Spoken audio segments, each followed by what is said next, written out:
దేశవ్యాప్తంగా జరుగుతున్న ఉద్యమంలో ఎంతో మంది బయటికి వచ్చి మాట్లాడినారు. సెలబ్రిటీస్ పోలీసుల మీద జరుగుతున్న చర్య తప్పు అని చెప్పి విభేదించినారు. ఏమైనారు మన ఆంధ్రప్రదేశ్ లో ఉన్న సెలబ్రిటీస్, తెలుగు రాష్ట్రాల్లో ఉన్న సెలబ్రిటీస్ ఎందుకు మాట్లాడలేకపోయినారు?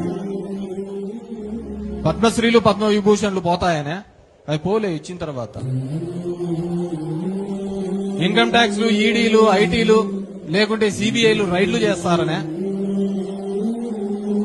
మీరంతా సినిమాల్లో హీరోలుగా ఎందుకు అయ్యా చేసుకునేది?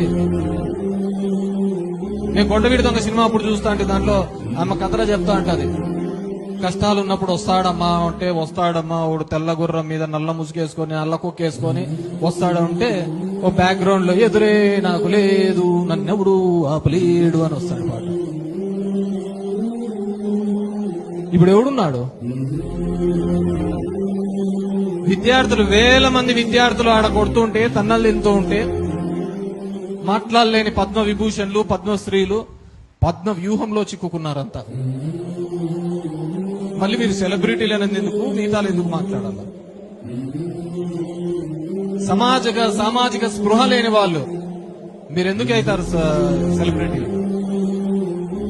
దాంట్లో ఏదో మాట్లాడినారని ఒక 15 ఏళ్ల ఆడపిల్లలుగా ఇన్స్టాగ్రామ్ లలో ఉన్న వాళ్ళు బండబూతులతో తిట్టిస్తున్నారు వాళ్ళను. మన రాష్ట్రంలో కూడా అది అలవాటు. ఎవరు మాట్లాడతారో వాళ్ళను బండబూతులు తిట్టడం అలవాటు.